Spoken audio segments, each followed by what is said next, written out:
It could be the greatest merger of all time or a geopolitical disaster. Shark Tank star and proud Canadian Kevin O'Leary is making a stunning claim that half of his fellow Canucks, that's about 20 million people, are open to President-elect Trump's bold pitch to make Canada the 51st state. And he's even willing to go down to Mar-a-Lago to help broker the deal. Watch. Canadians over the holidays, the last 2 days, have been talking about this. They want to hear more. Think about the power of combining the two economies, erasing the border between Canada and the United States, and putting all that resource up to the northern borders where China and Russia are knocking on the door. So secure that, give a common currency, figure out taxes across the board, get everything trading both ways, create a new, almost EU-like passport. I like this idea, and at least half of Canadians are interested. And that's not the only person showing up at Mar-a-Lago. Two top Canadian cabinet members are meeting with Trump's team and border czar Tom Homan today. They aim to hammer out a border security plan that Canada hopes will ward off Trump's threats to impose economically damaging tariffs on imports. Homan is telling Fox that Canada is, quote, ready to go on immigration enforcement, and Trump himself has made it clear where he stands. Essentially, we're paying Canada, and we love Canada. I have so many friends. I love Canada. I love it. But why are we spending $150 billion on Canada? Yet Canada allows people and drugs to flood in through our northern border. So I caught your face as I was talking, and it wasn't just because I called Kevin O'Leary Ken. What do you think about this merger idea, Tyrus? I think both of his watches are broken. Like, okay, there's no 50% of Canadians willing to give up Canada. I mean, that's their country. That'd be like 50% of Americans being like, oh, yeah, we want to join the other side. It almost sounds like a promotional stunt for a TV show. I think the Canadian government is paying attention because President Trump is putting tariffs. He's trolling them. He's having a good time with it. And maybe Mr. Wonderful is trying to get in on it. But 50%, I'd love to see the poll. Like, you know, it goes back to what this administration is trying to do is not a laughing matter. President Trump is putting his foot down and he's using tariffs to get them to come to the table. I think there's a huge conservative presence in Canada, but we haven't seen it for a long time. And let's be honest, if Canada became a country that will play along with this game, okay, it would be, they're one of the most liberal countries, which means the 2 Senate seats that they would have would make Jessica's day because they would both be liberal and would lose the Senate. So thank you, no. We're good. Okay. No deal, as they would say in Guppy Tank or Shark Tank or whatever it is. Shark Tank, which I was watching last night before I go to bed. Traitor. Just kidding. Really? It's so good. So Trump is getting his desired effect, right? People are coming. He's holding court there. He has a transition team down there. But this is pretty high stakes in terms of trade with Canada. So they buy 300 billion of our goods. We buy about 340 billion of their goods. And as last I checked, the USMCA was negotiated by Trump 1.0. So where do you think we end up in all of this, Katie? Well, we may end up with an additional trade deal that the president believes is better for the American people. But the bottom line is, even if there aren't as many people in Canada who want to give up the country, there are a lot of people that the new administration can work with in Canada, common sense on the economy, to get to the table and at least change some things that he doesn't like that they've seen happening over the past 4 years. I find it very interesting that these ministers who have flown down to Mar-a-Lago after Trudeau flew down there himself to have a one-on-one meeting, are meeting with Tom Homan, who is the new border czar. So Trump is not only using tariffs as a way to push for more border security and to combat fentanyl and to combat terrorism and terrorists who come across the northern border, which is the longest border in the world. And so it's very interesting to see how they're using the economics to push on other issues, not just the trade deficit and maybe a new trade deal that Trump may want for the country. Yeah, Joey, I want to pick up on that with Tom Homan. He seems to have become really a central player in this transition. And you have Democrats and Republicans that are talking to him. You have Mayor Adams here in New York City that had a meeting with him. Do you think that the Canadians being ready to play ball so quickly, so they have a new border security bill to invest another $1 billion in this, they clearly know that it's a central plank of Trump's platform and what he wants to do moving forward. They're also all up for re-election. Right. And Trudeau is forecasted to lose.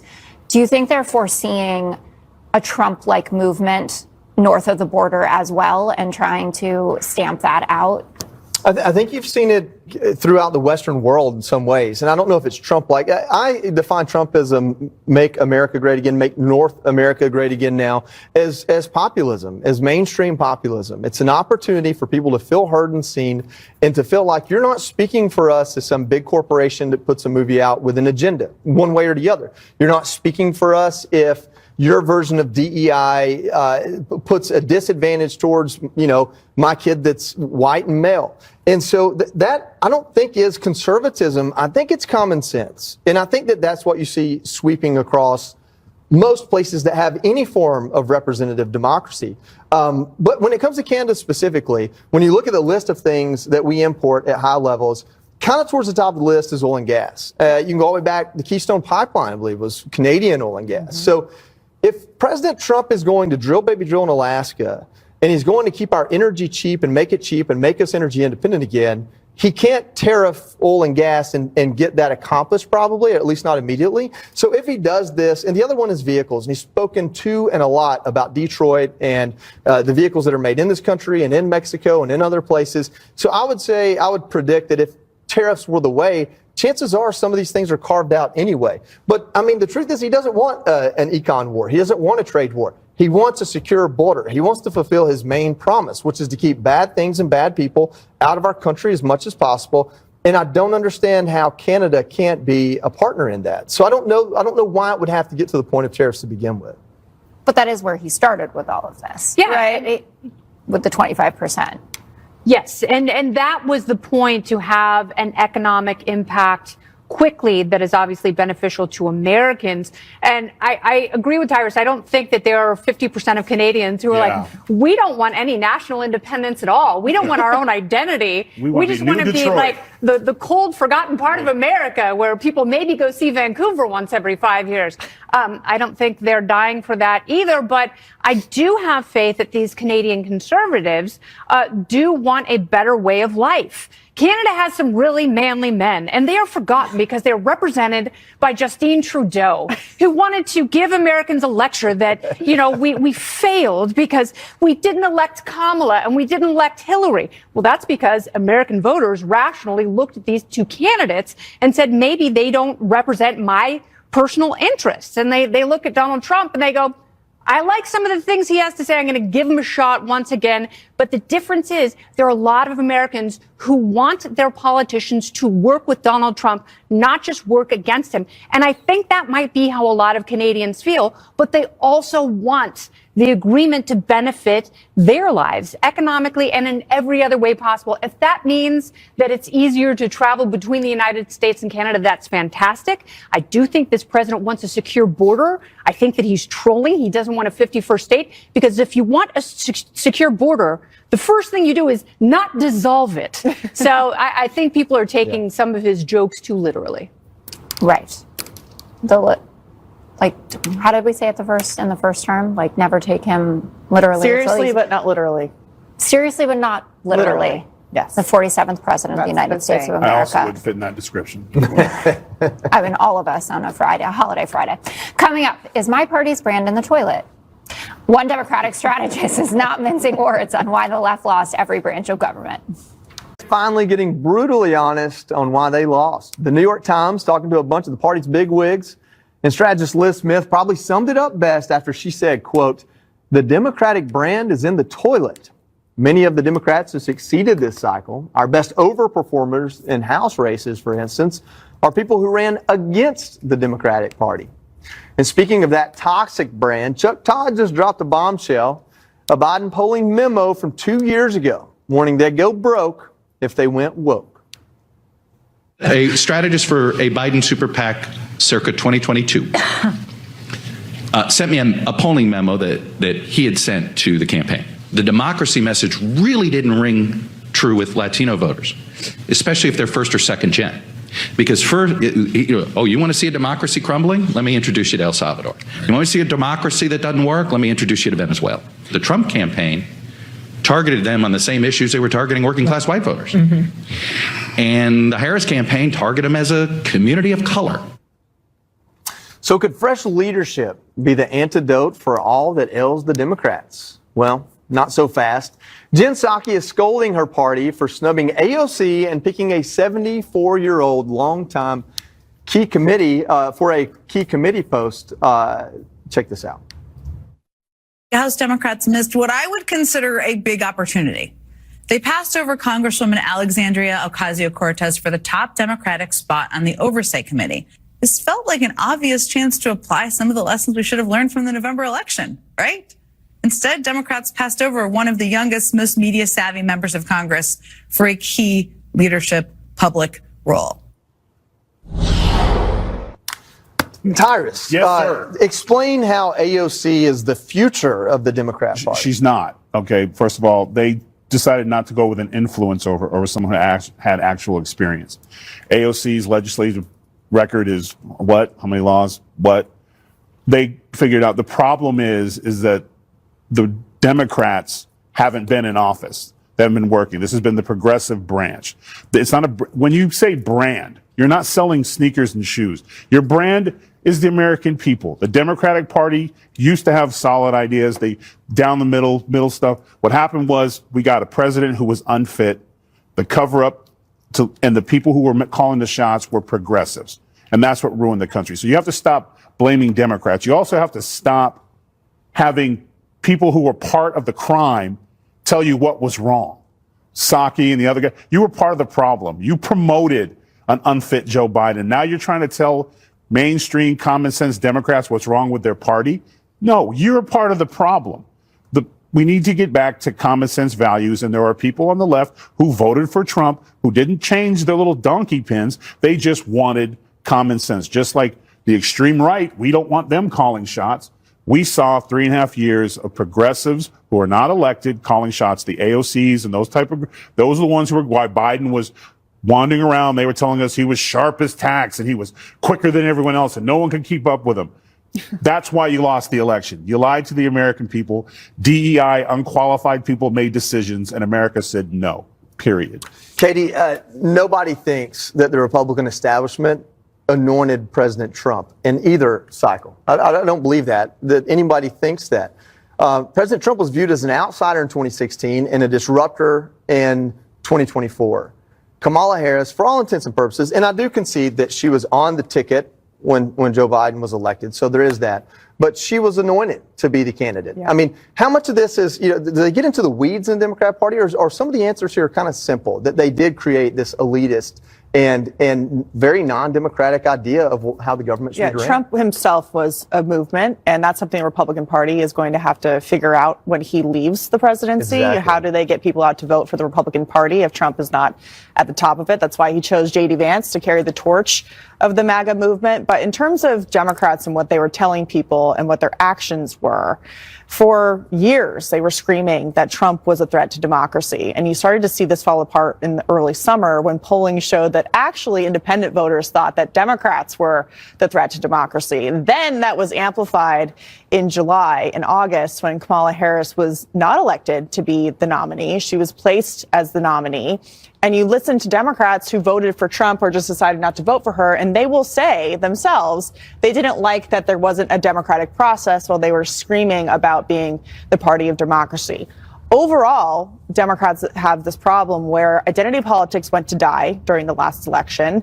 They're losing their coalitions that they have built over the course of the past 20 years. They don't have a plan to really get them back, and Republicans are cutting into the demographics that typically vote for them. So they're going to have to grapple with that. The final thing is you have people like Jen Psaki and people on the far left saying that they lost because they weren't to the left enough.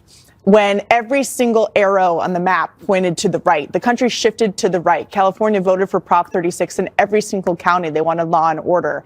And yet their solution is to double down on crazy. And it's not that Jerry Connolly is a moderate by any means. So I'm not sure that was actually about, I think that was more about seniority than anything else. Exactly. But this idea that there's a number of high-profile Democrats in the media in their own bubble calling for more far-left ideas and policy positions when the country thoroughly rejected that. And they lost to Trump the second time thoroughly.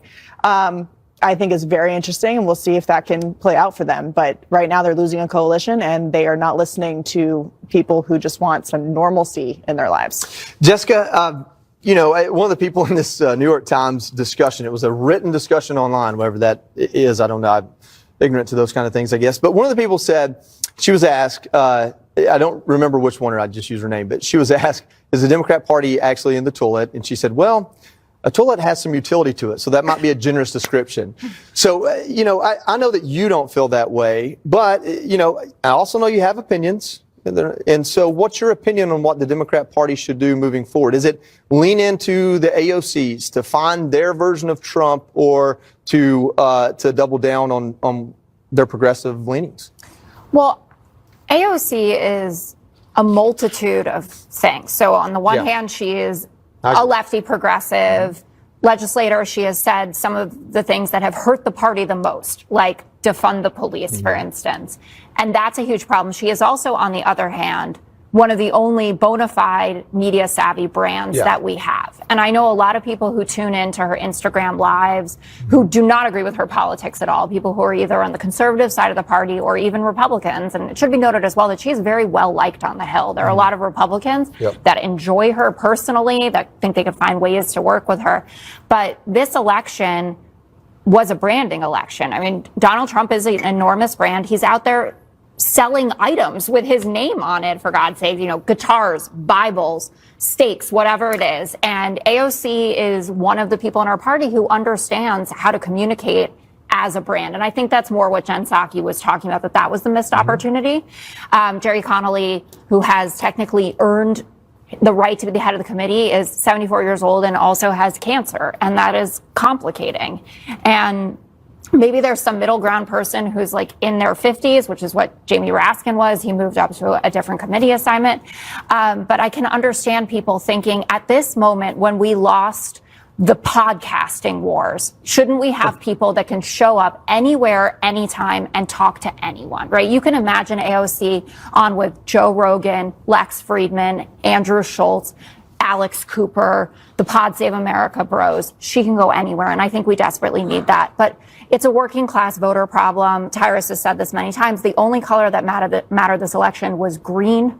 You have to message on that. And our party, you might be able to pull off winning an election without working class voters, but most Democrats I know, and the way I feel, is I don't want to do that. I don't want to be a party of just people with college degrees and above. And so we need to focus on that kind of messaging, like what Dan Osborne did, what Pat Ryan did, et cetera. Kendi, how vulnerable are Republicans, specifically Trump-led Republicans, in losing some of these things that fall into that populism umbrella if the Democrats do find the right voice? And we talk about things like, legalizing marijuana, or some of the things that feel more progressive, but those are people that kind of fell in under Trump a little bit this time around. Maybe that's a bad example, but I don't think that's a bad example. And I think, this election was really about ideas, and it was really about talking to people about their pain.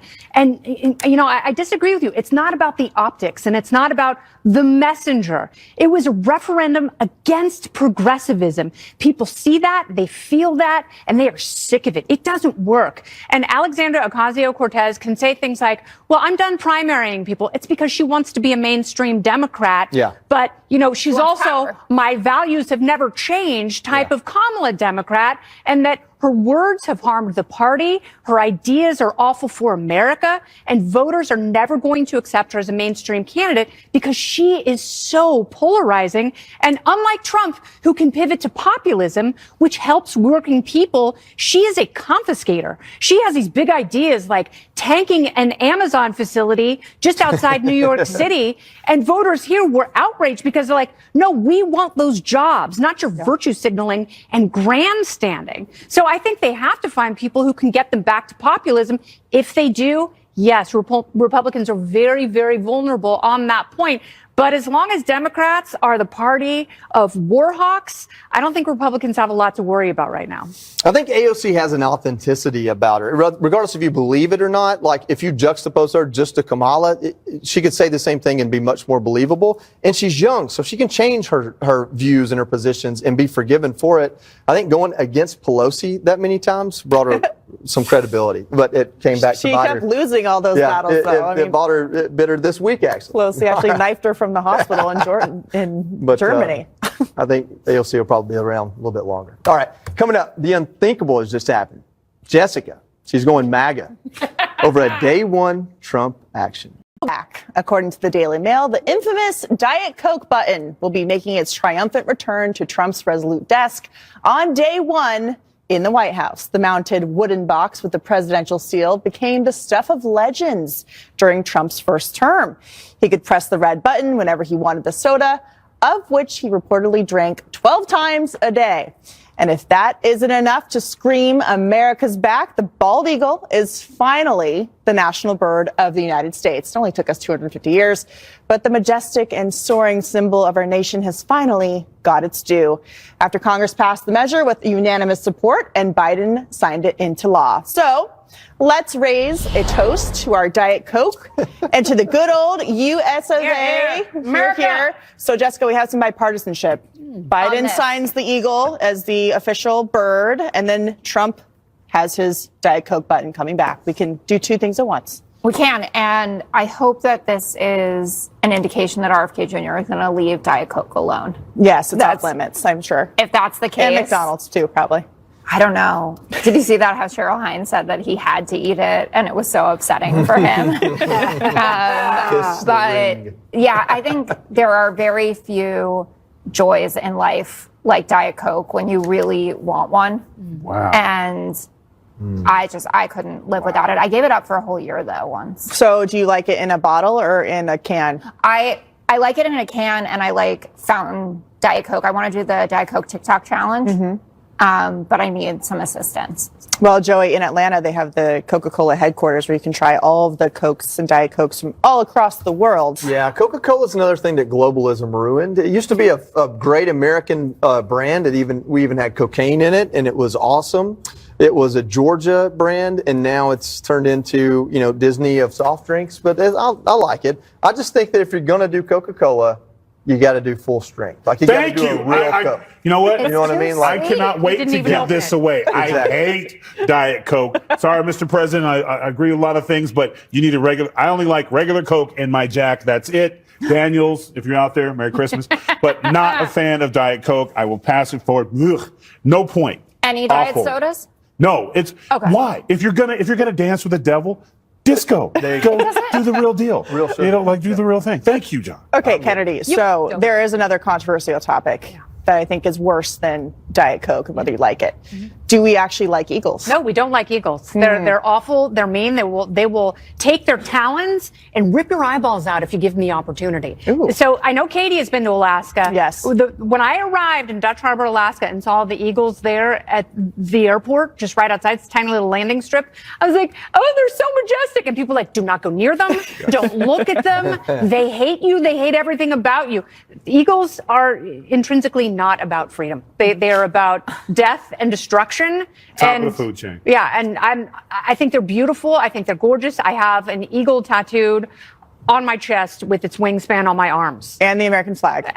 Yes. An eagle is holding an American flag in each talon. And there's a gun. Diet Coke. With a gun, With a gun. and a Diet Coke. I don't And know if love I it. believe you, but I have everything but the Diet Coke tattooed on me. So I just need you to know that is a real thing. And some of us Wait, have so done it. Joey, you're a patriot, though. So I think we should talk about the turkey and Yeah, how the so turkey was I came- actually proposed Great bird. as the national bird. I came with rounds and chamber, and Kennedy beat me to it. Listen, I love a bald eagle. I love the symbolism. They look cool, but I also am a big fan of Benjamin Franklin. And so he wrote a letter to his daughter, and he called the bald eagle is a bird of bad moral character. He does not get his living honestly.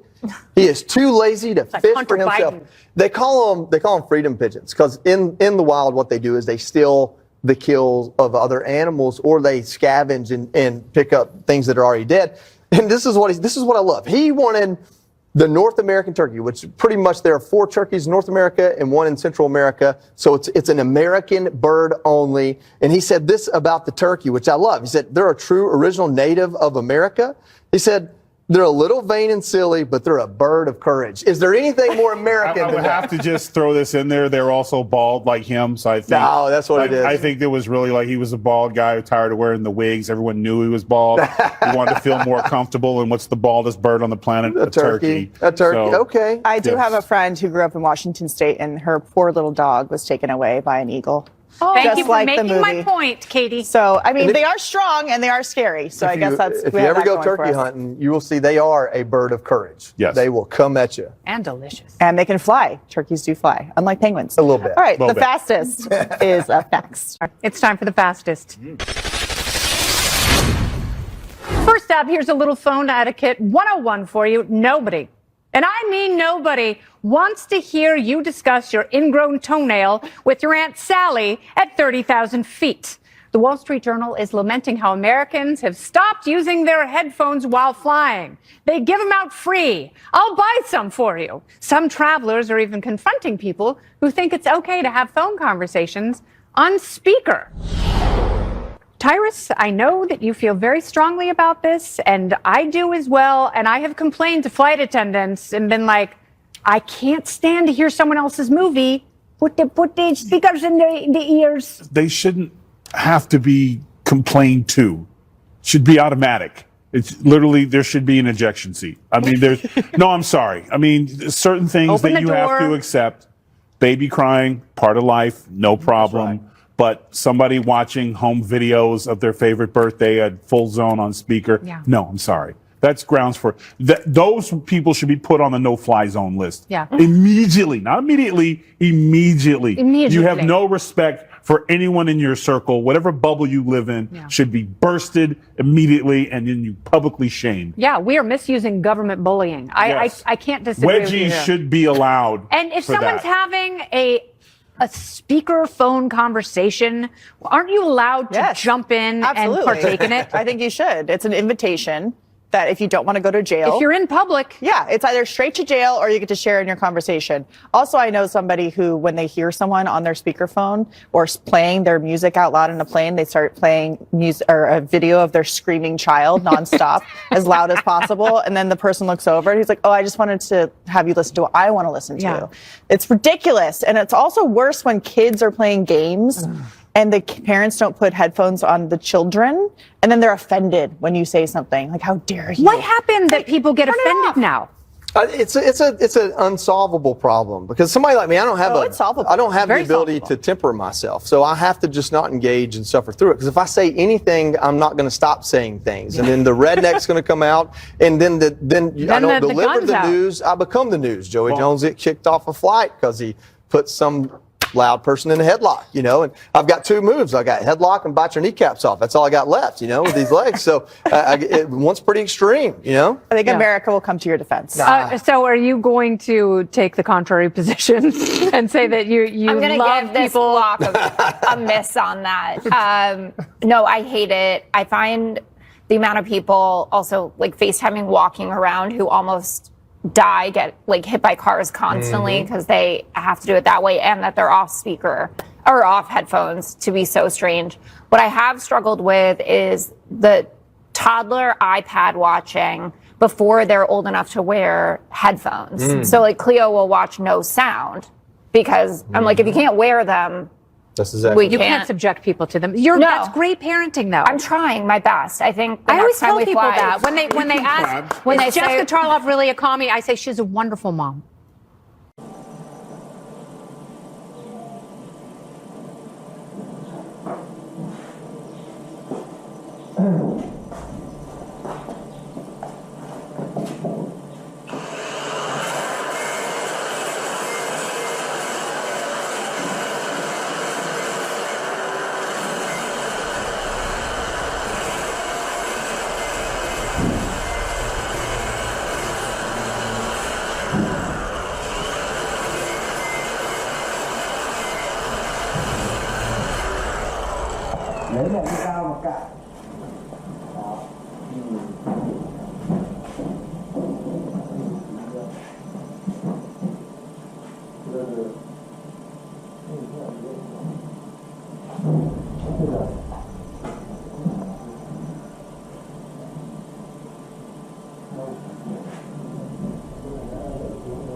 Đây này, nó như kiểu cái nú của nó mắt đây này. Chúng bắt luôn đấy. Ấn luôn đấy chứ phải.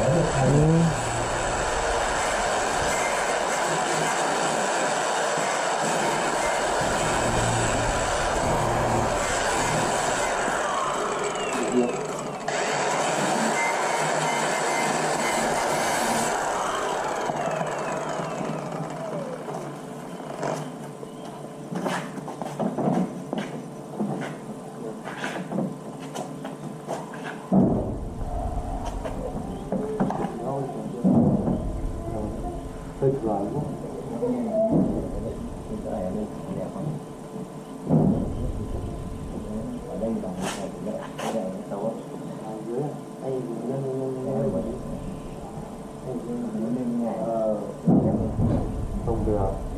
Thế thì đoạn này nó vẫn bị hở. Nhưng nó ít hơn. Nếu mình để như này thì nó sẽ hở to à. Mấy sau bồng ra đó mà. Bọc da nữa mà. Bồng ra lớp thôi. Ra thôi. Bồng ra đấy. Ra cái này phải thôi.